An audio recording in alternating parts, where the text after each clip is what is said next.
Good evening, hello and welcome. You're with the news today. This is your primetime destination news, Newsmakers Talking Point Thursday night. We've got plenty to talk about.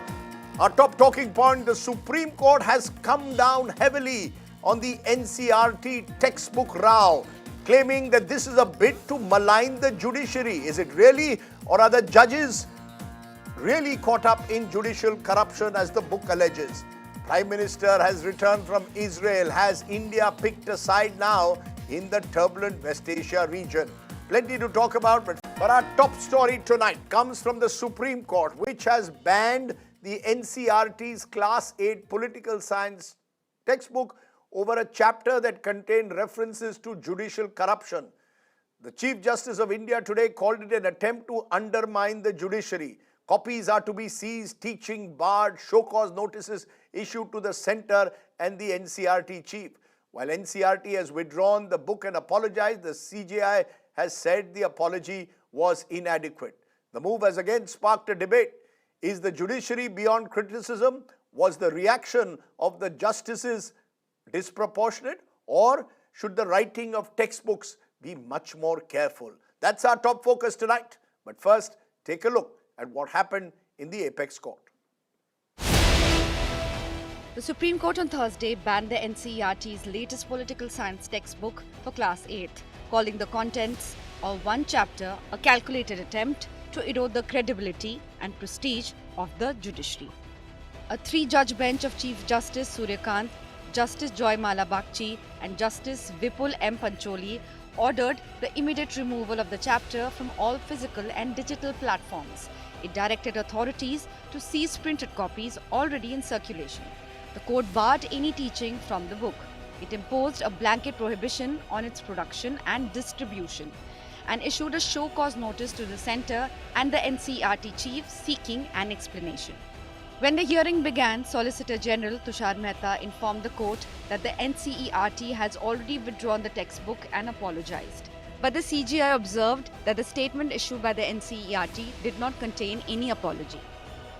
At the heart of the controversy is a chapter that referred to corruption at various levels of the judiciary, warned that such corruption can weaken access to justice, stated that misconduct cases have dented public confidence, flagged massive case backlogs across courts, and noted that instances of corruption within the judiciary have surfaced in the past.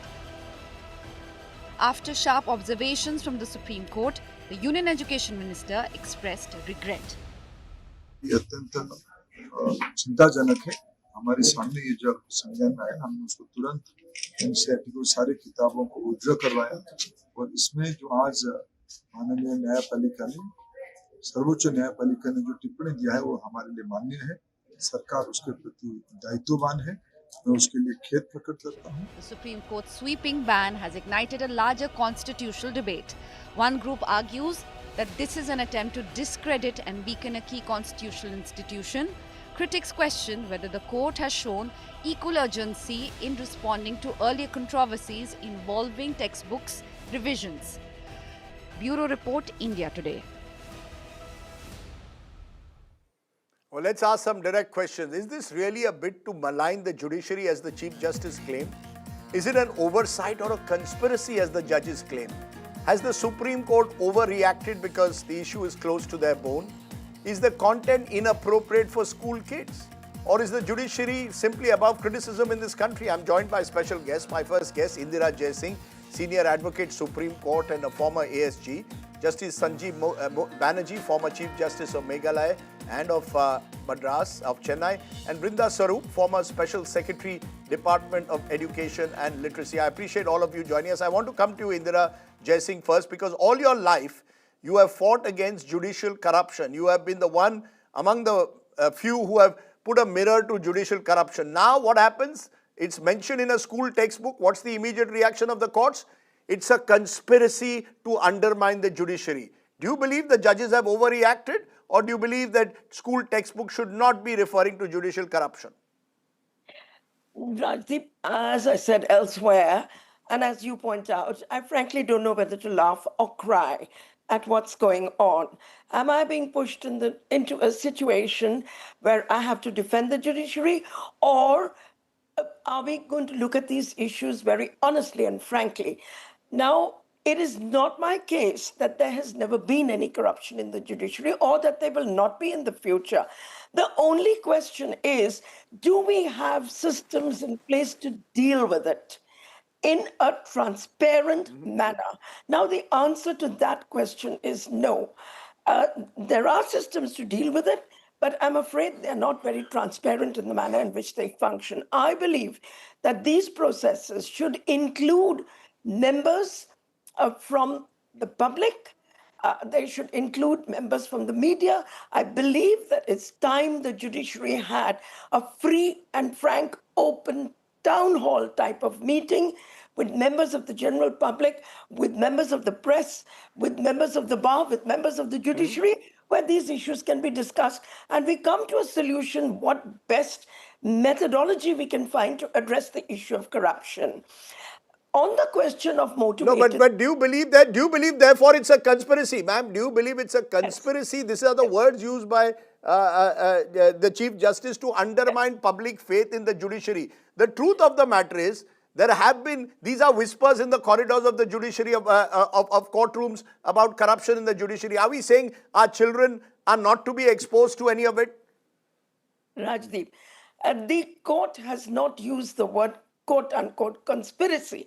What they do say is we want to look into the motivation of what has happened. I want to tell you something very important. First and foremost, the opening sentences of the order say it all. The three arms of governance, the executive, the legislature, and the judiciary, are co-equal, and the judiciary's independence must be safeguarded. Okay, if we want a democratic society, if citizens need relief. So I agree with the fact that the court has taken suo motu notice of this case. I also think that there is a motivation at play which needs to be exposed.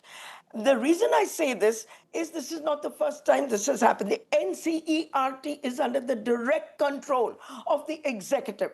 In fact, on your own show, you showed us a statement by the Minister for Education, who must take responsibility for what has happened with this textbook. It's not enough to have a fall guy like the director of the NCERT. Okay. No, but ma'am, I'm sorry. For once I must push you. You seem to suggest that the no, ma'am. You seem to be suggesting this is a conspiracy of the executive against the judiciary. Now, are we saying school textbooks will not refer to what is now being quoted? Justice B.R. Gavai, he is quoted in the book. He said in July 2025, there have been instances of corruption and misconduct that have surfaced even within the judiciary. Now, if the book quotes this, do judges have such a thin skin? No, they don't. And if the quotation was within context, where it could have highlighted that Justice Gavai also said we had systems to deal with it. It was not. Please let me complete my earlier point. This is not the first time we are seeing something like this. Former Honorable Minister Mr. Rajiju has consistently attacked the judiciary. After that, we saw the former Honorable Vice President of India, who also consistently attacked the judiciary. And now we have this textbook. Please see it in that context. It is not my case that there is no corruption. Justice Verma's case is testimony to the fact that Parliament is seized of the issue. Nor is it my case that the general public should not be informed, nor is it my case that students should not be informed about it. But these are students who are going to go to law college. These are students who are going to become judges. Tell them, be frank, be upfront with them. Tell them what this issue really is. I would like students to demand transparency as I do. And I have to say that I'm disappointed with the bar. Yes, we stood up today and asked for this. But when these attacks were going on, what did the bar do? Did the bar do anything? I didn't see the bar doing anything. I think we need to look a little more closely at the role of the bar as well. No, you're making a very serious allegation, ma'am, on the show. You're saying this is part of a concerted attack by the executive on the judiciary. I believe that to be true. I can't, you believe that to be true. You believe that, and does that mean that issues of judicial corruption, does that mean that a school textbook must not include references to judicial corruption? It must, Rajdeep, but you must see the contextualization which has not been done. Rajdeep, I want to ask you a question. You're a journalist. You have journalistic ethics. You yourself on your show never say ABC is corrupt. You say it is alleged that so-and-so is corrupt, right? Until proven, a person is only alleged to be guilty. Look at this headline, corruption in the judiciary. Give us data, give us statistics, give us proof about it. And remember, it is not my case that there is no corruption in the judiciary. Don't expect me to say that. You're right in saying I stand for transparency. It is the transparency which I'm demanding. Look, on your show, you've got Justice Verma's case over there. How can anybody say that there is no alleged corruption in the judiciary? There is. These things need investigation. It's very, very serious. The issue is serious. I'm only asking that you debate it at a serious level. Call upon the judiciary to have a transparent system, put it in, unless you say we want to get away with the judiciary and let the executive give us justice. No, we are going to continue to go to the judiciary for justice. And what we want is a transparent, participatory judiciary. Right. Okay. I want to hold you to your thoughts because I have a graphic and I want to come to Justice Sanjeev Banerjee now. Source government in Lok Sabha 2026. From 2016 to 2025, the number of complaints have gone up. Just look at how the complaints have gone up significantly. The figure is slowly but surely climbing, and we are now reaching a stage where this is a serious concern. Should this not be seen as a serious concern as well, Justice Banerjee? When I look at complaints against sitting judges, now up to 1102 from 682 in 2017. Should I, Justice Banerjee, not be worried? And if the students are told about it, are we saying that these 14-year-olds are so infantile that they will suddenly think that the entire judiciary is corrupt? No, Rajdeep, there are two answers. One is that, is there corruption in the judiciary? There certainly is. Are these figures anything to go by? They are nothing at all. However, why has the judiciary been singled out for corruption? Is there no corruption amongst politicians, in the executive, in the bureaucracy? Why has the judiciary been singled out? This is the judiciary being asked to fall in line or whatever else may be coming.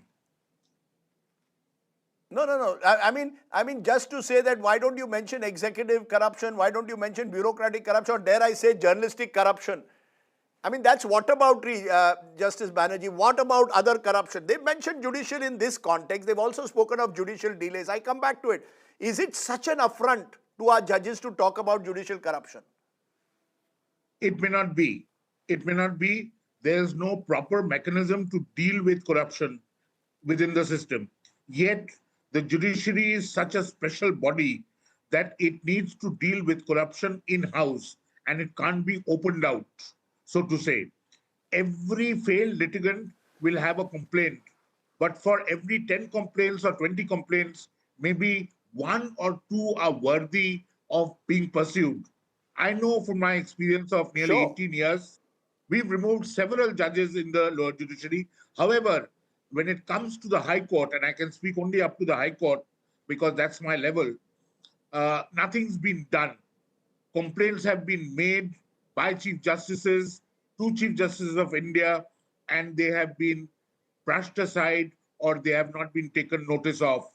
And there are several cases. No, but what's like wrong? this. That's precisely it. With due regard, Justice Banerjee, that's precisely it. If this chapter triggers a debate on judicial corruption among the young, what's the harm? What's the harm if in school I read about it? I'm doing a political science paper. I want to be abreast with contemporary issues. You talk about corruption in society, corruption in the among the politicians. I think the incidence of corruption is much lower in the judiciary. But you don't talk about that. You talk about, and in what context? In the context that cases are piling up.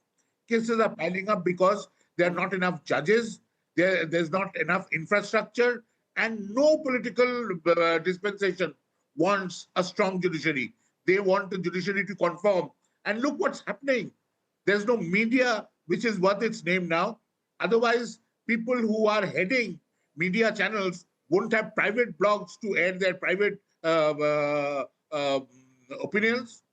because you do not have probably the independence or authority to air what you want to say in your channel, that some people have to open up So private blogs. I And the speak same out thing, my mind, but Rajdeep, just I'm hear taking, me out 1 second. sir, it's not media, sir, it's not media versus judiciary. I want to make it clear. It's not media versus judiciary here. It's a concerted attempt to put the judiciary down and attack the judiciary. Several institutions have been attacked and have been taken over. The Election Commission, no less. Even a body like the Reserve Bank of India is infiltrated with people who have no place to be on the board of that institution. And so the judiciary is also, it's a Those are stumbling very, block. very strong words again. Okay, I take your point. I want to come to Vrinda Swaroop, your former Special Secretary, Department of Education and Literacy. Ma'am, the NCERT textbook writing process presumably involves various people. Can we hold one person responsible? And this is a government body, and this is a government that looks very closely at every word. So who is to be held accountable, if at all, in case, as the judges are now saying, that this is unacceptable and there must be accountability? Who's accountable for writing the NCERT textbooks, ma'am? So just 3 quick points on that, Rajdeep. One is that the NCERT is the body for writing the textbooks, and they had, from when I was secretary in the Department of School Education and Literacy, and my experience there has been that they were actually a very diligent body and traditionally been so. And there are layers and layers of scrutiny which are carried out before the textbook is actually released for use. So there's there are the textbook writers, then there is the department which is in charge of that particular subject, and then they have an editorial board, and then there's an institutional scrutiny. So there are lots of layers which, so I'm a bit surprised that something like this has gone through. But the second point is that when you draft and you put together textbooks for students who are elementary education level, this was class 8, you normally don't introduce any kind of judgmental or such provocative words. You stick to what is the nature of the subject, the facts, the context. In this case, it was obvious that, and it is there in that chapter also. I've read that chapter. So, so that is where you go, and you basically are giving a young, vulnerable student the right kind of knowledge about his constitution, her system of governance in the country, etc. Ma'am, I take your point. You're saying these are vulnerable minds, but the court's order then sets a precedent that could discourage textbook authors and educators from addressing sensitive topics like corruption in public life. I come back to it. What is this political hot potato? Corruption is an open secret, unfortunately, in this country. Shouldn't the young know about it? So the third point which I was making was that you have these textbooks which are in a certain sense bland and factual and contextual. But the pedagogy of teaching is where you interrogate issues, where you give that student a context which is of maybe discussions like this, but they have to be contextualized, they have to be led in a certain direction, because I reiterate, an elementary school kid cannot be given a hype. He or she has to be given a context. There are challenges in every system, any arm of governance. So there has to be a contextualized discussion led, so that what is the purpose? The purpose is that she absorbs, that student absorbs what is the scenario of the I take your point, ma'am. I take your point. You know, Indira Jaising, I come back to it where I started off. You've been always a crusader on these issues. Now, you're saying let's have a debate on transparency in the judiciary. Let's trigger. What if something like this writing triggered off that debate? At some stage, surely, we can't sweep these issues under a carpet. No, we cannot sweep them under the carpet, not at all. And I agree with you, it's a perfect opportunity to have a really serious debate. But I'm very clear in my mind that the existing system has not delivered. Rajdeep, the fountain of justice must not be corrupted at its source. And the source is the issue of appointments. The point is, what is the transparency there at the time of appointment of judges? It is there that we need openness. It is there that we need the right to make a complaint. Lay public should be able So to make if a children are complaint. taught, I think, but what if children are taught this? Let's assume they are not class 8. What if they were class 12 political science students and they were told what is the present system, what are the weaknesses in it, what are the loopholes? Would you have a problem with it? Listen, Rajdeep, the data which is there in relation to backlogs is also on the website of the Supreme Court of India. There's no big secret about the backlogs. But as the learned judge was trying to point out to you, who's responsible for these backlogs? Let me know. Do we have the sufficient number of judges? Why doesn't the executive... Listen, I will tell you what's the main issue here. The main issue here is this textbook is under the control of the executive. So don't compare it with every author. Every author is not under the control of the executive. You can publish any book you want on the issue of the judiciary. No one is going to stop you from publishing it. If you've defamed anybody, there will be a civil suit or a criminal case. If you have committed contempt, there will be, but you will not be stopped. The issue here is who is the author of this book? Who controls this publication? It is the government of India. So the narrative has to be I've taken your attributed to point. them. I will ask you, therefore, Justice Banerjee, in conclusion, straight answer. Are judges immune from criticism? Do judges have a thin skin, as some believe? No, they don't. But of course, judges can't defend themselves. That's one big point, and there is always a party which loses a matter, and usually the losing party, whether advocates appearing for that losing party or the party itself, brings out allegations of corruption, which in most cases are completely baseless and are not worthy of even taking notice of. But to attack the judiciary in this way is to undermine its independence. And that is a consistent thing which has been happening over the last decade or so, to undermine the judiciary and break its backbone. And so today you have two Muslim boys not getting bail. For what reason, we do not know. We today have a 10-year sentence handed to a journalist for defaming a corporate house or its head honcho. And we today, this is the message that the judiciary is taking, that you fall in line or whatever else we can do. This is not what is appropriate. We don't need a government looking over us, what food we have on the plate, what language we are talking in. We need a government to take care of our problems. Right. And while you engage people in this Hindu-Muslim kind of a sideshow, corruption goes on, as usual, in the high places. Okay, let me leave it there. Very strong words from my participants. I hope someone out there is listening. Their concerns should be registered. But as I said, we need a wider debate on judicial corruption. Also, dare I say, on media corruption. No problem with that debate as well. Indira Jaisingh, Justice Banerjee. Can I request you? Yes, ma'am. You had 10 seconds. 10 seconds. Can I request you to host a conclave? 10 seconds. Can I request you to host a conclave? Call for an open house where we don't have curated questions. Let's have a debate. You do it through India Today. We will try and do that. I take up that. I will try and get that done. But I appreciate all my guests joining me on my top talking point tonight.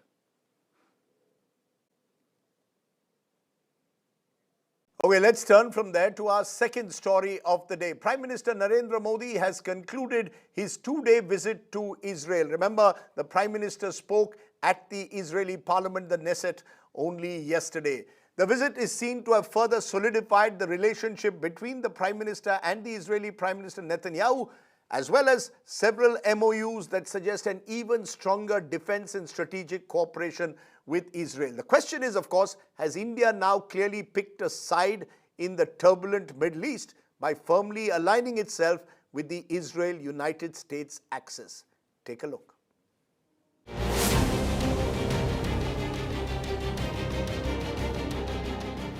A new chapter in India-Israel ties has begun.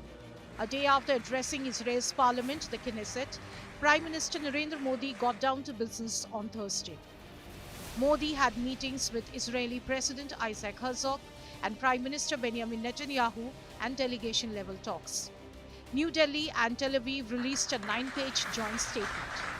Multiple agreements were signed. The MEA listed 27 outcomes. The highlights: the two countries have elevated ties to strategic partnership. There will be collaboration in critical and emerging tech led by national security advisors. A cybersecurity center of excellence will be set up in India. The two nations will partner in artificial intelligence. UPI will be implemented in Israel, and Israel will open doors to 50,000 Indian workers over next 5 years. हमारे संबंध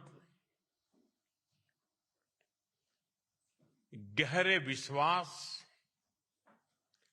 साझा लोकतांत्रिक मूल्यों और मानवीय संवेदनाओं की मजबूत आधारशिला पर आधारित है, उस पर स्थापित है।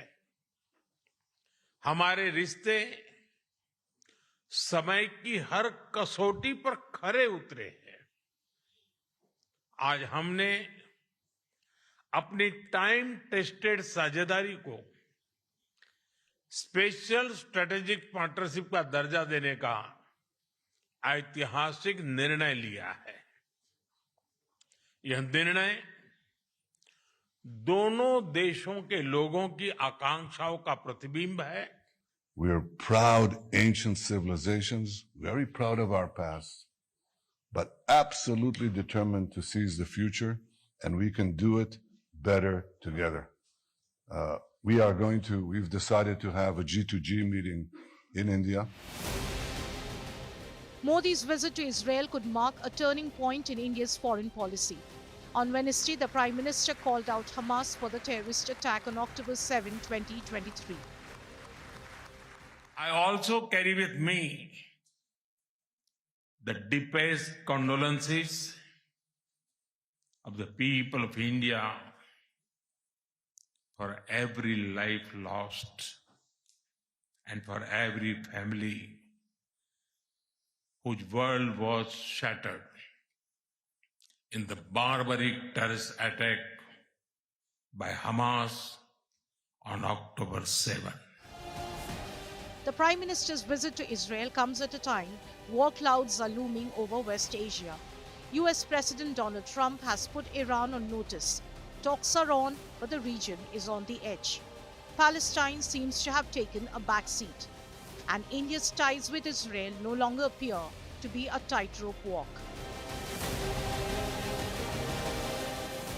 Bureau Report, India Today.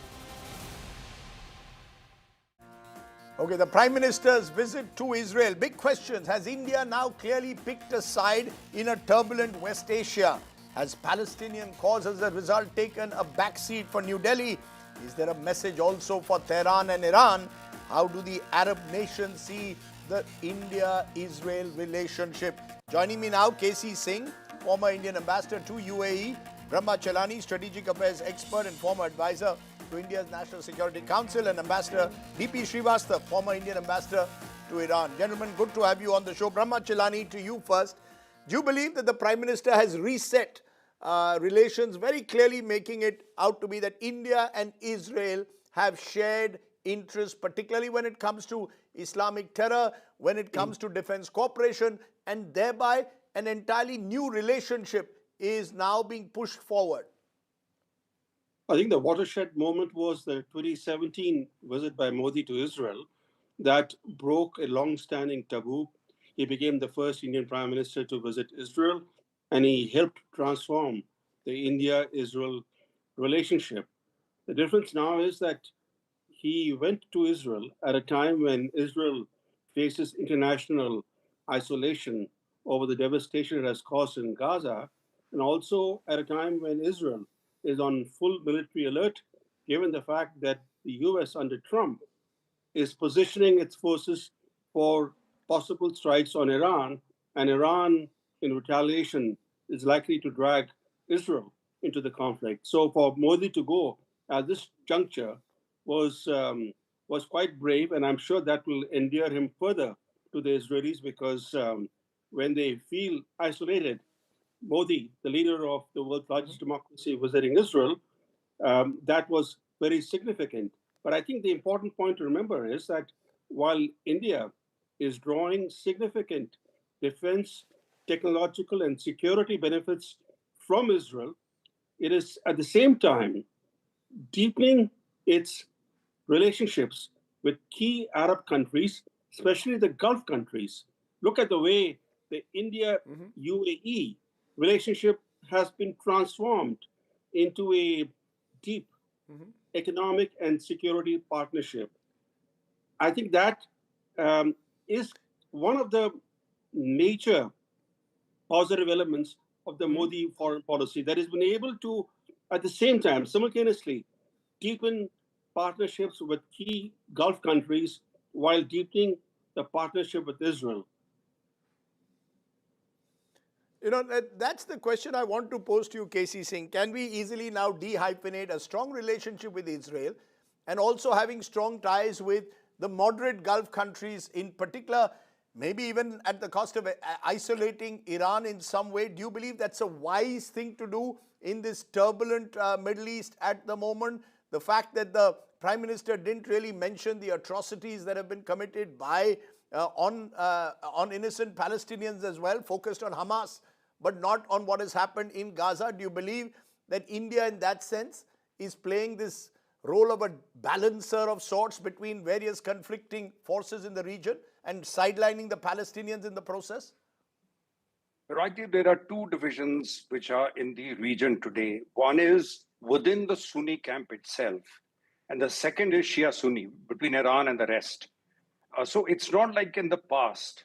Now, let me mention three things. 1992, the cabinet note, when we established diplomatic ties, was written by me.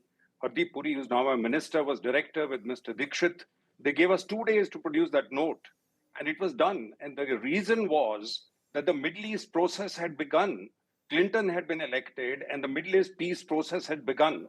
And we were told by the Americans, you'll not be even invited as a guest because you don't have relations with both sides. The Palestinians were already talking to Israel.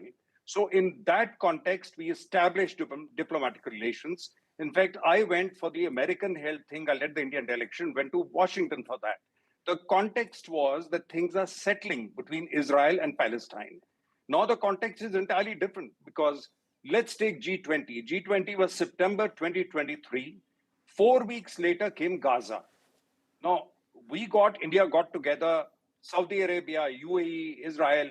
You got your India, West Asia, Europe, pipeline, overland and sea connection. Mr. Adani went and bought Haifa, that this is going to be all connected. But the minute the Gaza attack took place, that was gone.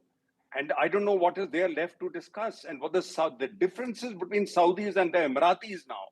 UAE is completely isolated. And that's why all the others, you've seen what's happened to them in Yemen. They are seen as acting on behalf of Israel and stand completely isolated. So what the Saudis are doing is they are creating an alternative route from Qatar through Saudi Arabia, Jordan and Syria, bypassing both UAE and Israel. So it tells you where the world is going. And then there is Iran. Now, if Iran is attacked within 2 days and a prime minister was in the Israeli capital, what kind of a signal does it send to the Shia world, etc.? So it's we traditionally we are but you know, every country. You're saying what kind of a signal does it send to Iran? But the larger question, Mr. Srivastava, will be, we picked a side. We believe that the US and Israel is the side to pick. We, in some way, sent out a message that we are in some kind of a broader strategic alliance now. And therefore, we've chosen Israel and not picked Iran. Is that a wise thing to do?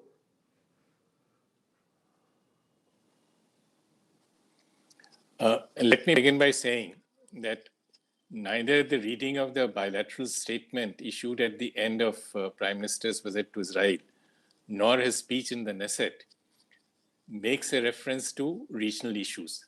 They both are clearly limited to a bilateral relationship and how to deepen it. So I won't like to speculate it, that this is going to, that this is a signal for a broader turnaround in policy.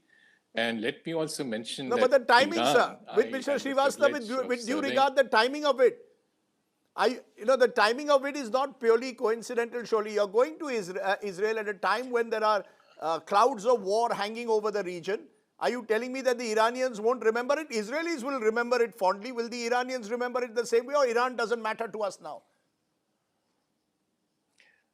Iran will always matter to India. This is a country which straddles both the Gulf and is our route to Afghanistan and Central Asia. It is our agreement. And they gave us this because they believe, and we believe, that we have a community of interests which go beyond the exigencies of the moment, which you are mentioning. So Right. I think it will be wrong to assume that we have taken sides. Israel is important to us bilaterally. Iran is, to my mind, much more important to us bilaterally and also in the regional context. If you want to build, It's interesting you're saying that. Israel's security It's itself. interesting you're saying that. It's interesting you're saying that Iran in some ways is more important to us. Brahma Chelani, if that is the case, according to Ambassador Srivastava, Iran is as important, if not more important than Israel. Let's be clear, the signal sent out is that we are now part of the Netanyahu-Modi relationship in a way, could well define our approach to the region. Can we say that? Or as you said, we are trying to forge relationships independent of each other in a more and more multi-aligned world? The real issue is this, Rajdeep, which is that Israel has become critical to India's defense and security needs. How many countries share defense technology with India? The US is reluctant, but Israel is a partner of India in missile technology, in drone technology. Take Mission Sudarshan, which seeks to create a pan-India, a national missile defense system. Israel is a partner in that mission. So for India, Israel has become very important, critical in fact, for defense and security requirements. And the 27 agreements that were signed during Modi's visit, they include not only some critical agreements, they also underscore one telling fact, that the relationship between Israel and India has now shifted from a buyer-seller equation to one of co-innovation and co-production. India is already co-producing Israeli weapon systems in India, missile systems as well as drone systems. And I think when you look at the totality of the Israel-India relationship, it's very clear that even though Israel is a small country, it plays an outsized role in India's security. And Operation Sindoor has exposed certain gaps in India's defenses, which Israel's assistance, can help fill those gaps. And I think, given that reality, India extending rhetorical support to the Palestinians, not that it will make any difference, even if India were to keep talking about the need for. Go ahead, complete. Well, all said and done, we should not forget that in his address to the NCERT, Prime Minister Modi did support, quote unquote, durable and just peace for the Palestinians. He also lent support to the Gaza peace initiative. But beyond that, even if India were to keep repeating that the Palestinian cause is just, it's not going to make any difference to the Palestinian plight. The Palestinians have, they are a very troubled community. Sir, I've taken your point, Brahma, but I want to take that to KC. Are we therefore saying that we want leadership of the global south? That's India's aim. And yet, as Brahma seems to suggest, it doesn't make a difference what we say about the Palestinian cause. That's rhetoric in a way. It's not going to change the ground reality. Therefore, as critics say, we've abandoned the Palestinians. Is that a fair way to look at it? As we get closer to Israel for our defense strategic needs and innovation, we have no time now for how the world earlier saw India's relationship with Palestine, the historical relationship with the people of Palestine and their right to self-determination. Forget about that. Rajdeep, this is not an overnight shift. You've seen that India began, when the UN resolutions came, we were abstaining. Traditionally, we had been supporting them. So there's a gradual shift taking place. Also, you must realize that the NDA government had continued foreign policy of the type that they had inherited over the last 30, 40 years, 50 years since independence, which is that you don't bring religion into it, divisive politics is kept out. Domestic politics was separate from your foreign policy. Now, at the moment, you look at it, the opposition had walked out when Mr. Modi was addressing their parliament. Why did they do that? Because they had a problem with Netanyahu because he did not invite their chief justice. He's got a trial on for corruption. Now, the question is we must make a distinction between India-Israel relations, not relationship with Netanyahu. Netanyahu is not a permanent entity, nor is President Trump, nor is anybody else. That's why countries, when there was an Iran-Iraq war, we managed to maintain relations with both because you do not get that personally close to one side. If Israel was not willing to give you the technology without going there at the moment, I think some questions need to be asked. Sir, have we abandoned the Palestinians? My straight question, have we abandoned the Palestinian cause? I think the Palestinian cause was already suffering. Even the Arab world, the Emiratis had abandoned them and all. But that doesn't mean that we give up the UN resolutions. We are not talking about the Palestinian cause. They are UN Security Council resolutions. And just because President Trump and his emissaries want to change that and they are working closely with Netanyahu, this is not a permanent entity. We don't even know what will be the outcome of their exchange with Iran. Iranians are very well pending. And you know what the Chinese are saying. They're totally behind Iran. So you're leaving the Islamic world open to Chinese influence. Can I therefore take a final word to you, Mr. Srivastava? You just heard what was just said by KC Singh, that we are leaving that part of the world open to Chinese influence. Should that worry us at all?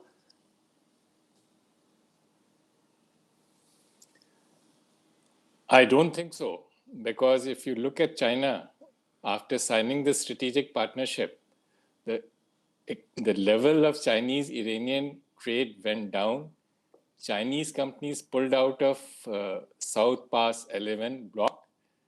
Chinese, on 2 occasions, in 2022, when President Xi Jinping went to Saudi Arabia for a summit with Arab countries, and more recently, a few months ago, at the foreign ministers level, has reiterated its support for UAE's position on the 3 islands in the Gulf, which created a major uproar on the other side in Iran. Right. So, and the reason is that while China has interest in Iran, it has much bigger interest in Saudi Arabia. It buys crude from Iran, it buys much more crude from Saudi Arabia, and it doesn't want to abandon that relationship. So the Iranians understand this. In a way, what they are you all not are in saying a position to talk about it. Okay, in a way, what you all are saying is very interesting. You're saying something very interesting. We are in a multi-aligned world where every country looks for its self-interest in phrasing alliances. There's de-hyphenation in the air. And it marks in some way a tectonic shift from what was foreign policy. Can it work? Can it work only at the individual level between Mr. Modi and Netanyahu? Or will it deepen well beyond just individuals?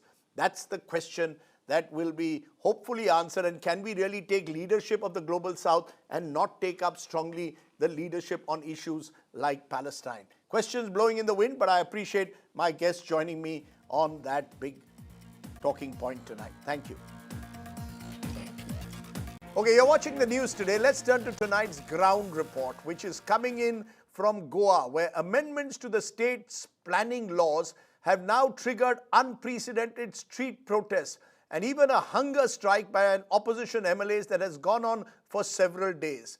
At the heart of the brewing unrest in Goa is a provision that critics claim gives sweeping powers to the government to alter land classifications, resulting in what they are claiming is the sale of Goa. But there's another twist. The man at the heart of it, the town planning minister Vishwajit Rane, is also seen as an opponent of Chief Minister Pramod Sawant, leading to political battle lines being drawn. Tonight's ground report from Goa in turmoil.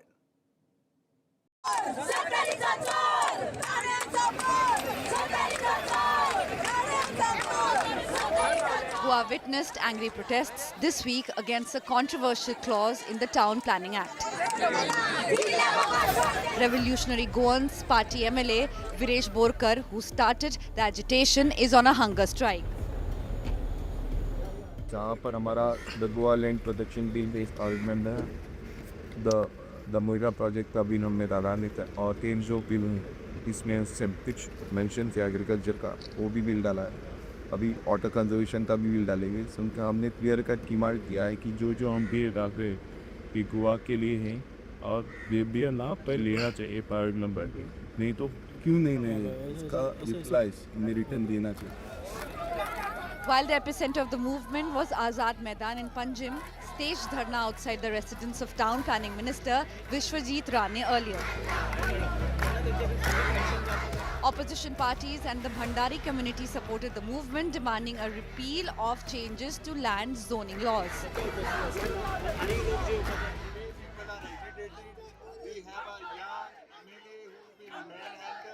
There is no law and order. No one is sent to have a dialogue. Absolutely nothing. People today have hit the streets. He Lokshai. Chief Minister Pramod Sawant has urged Borkar to end his fast. आंदोलन करते B जबाबदार असतात. त्या खातीर आंदोलन करत्यांनी तांच्यांनी ही कसलीच आंदोलन करताल्यांनी परमिशन घेवंक ना तांच्यांनी रूट डिसायड करूंक ना तांच्यांनी खंय वयतले सांगूंक ना. तरी सुद्धा पुलिसांनी तांकां प्रत्येक कडेन आडोवपाचो प्रयत्न केला. ओके, अजून पर्यंत पुलिसांनी कोणाचेरूच म्हणजे कसल्याच पद्दतीचो कांयच करूंक ना. म्हणून म्हाजें सरळ तांकां सांगणें आहा की तांच्यांनी आंदोलन योग्य मार्गाने करचें, आनी आंदोलनाक जर वेगळी दिशा दिता आसत जाल्यार आंदोलन करते लीडर दिता. Section 39A of the Goa Town and Country Planning Act was introduced in February 2024. It allows the chief town planner to alter or convert land zones. The clause permits land use changes, including from orchard, natural cover to settlement after a 30-day public notice. But it excludes eco-sensitive areas. Protesters allege that thousands of square meters of land were allegedly approved for conversion under this section. The provision is currently under challenge in the Bombay High Court. With Ritesh Desai, Bureau Report, India Today. Okay, let's turn to tonight's Get Real India story. 2 separate states, but a disturbing common thread. In Uttarakhand's Rudrapur, a man was attacked while offering namaz near his work site. Not the first such instance in recent times in Uttarakhand, where minority Muslims have been targeted. In Uttar Pradesh's Ghaziabad, a shopkeeper was allegedly threatened over keeping his eatery open on a particular day. Police have stepped in both cases, but these back-to-back stories raise a troubling question. Is everyday intolerance by right-wing Hindutva groups turning into open vigilantism against common citizens? Take a look at Get Real India.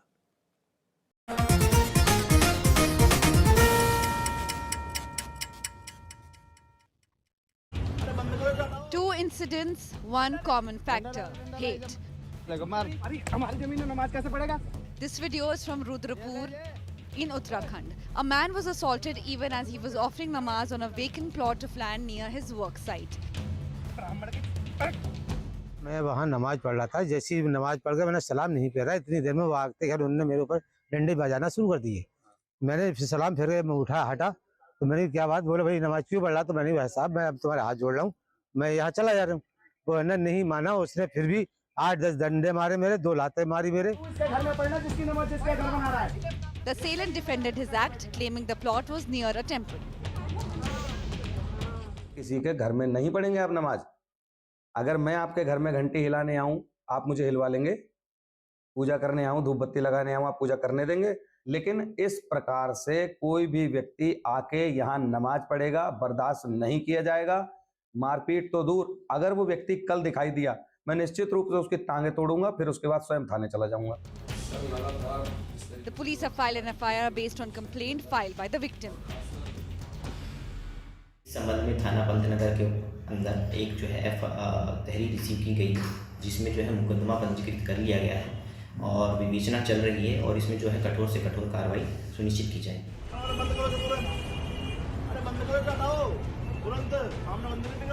In Ghaziabad, a man threatened an eatery owner to shut shop on all Tuesdays.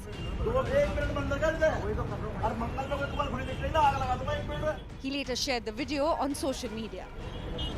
तत्काल थाना कोतवाली police द्वारा इस video का संज्ञान लिया गया व अभियुक्त को हिरासत में ले लिया गया है। आए आदमी देखने वाले गाड़ी वाले निकल के काउंटर पलट देंगे, आग लगा देंगे, ये कर देंगे।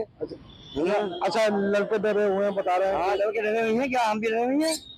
जब मैं माहौल बिगाड़ने के लिए आया हूँ तो आज मतलब डरा नहीं, क्या होगा बताओ तुम मुझे। जितने भी मेरे लड़के हैं डरे हुए हैं, मैं खुद डरा हुआ हूँ। आप कोई शिकायत की गई आपके द्वारा इस मामले में? शिकायत की प्रक्रिया चल रही है। देखो, 2 incidents, 2 states. Both highlight how hate is playing out in everyday life. Bureau Report, India Today. Okay, just about enough time to leave you with our images of the day, and there are 2 of them. The Mumbai police today got new vehicles. 1,290 new vehicles, many of them after 10 years. These include 633 Mahindra Scorpio 4-wheelers and 657 Bajaj Pulsar motorcycles. And you could see policemen across Mumbai today speeding around with their new bikes and cars. I want to leave you though with my second image, which is very personal. Day out in Mumbai, and I went back to my school, Campion School, and got gherawed by 4-year-olds in the KG class. The only difference, when I was in the school in the 70s and 80s, we were an all-boys school. Last year, Campion in Mumbai became a co-ed school. I enjoyed my interaction with the kids. They are truly innocent and the next generation of this country. I wish each and every one of them all the very best. And to you, the viewers, thanks for watching. Stay well, stay safe. Good night, Shubhratri. Jai Hind. Namaskar.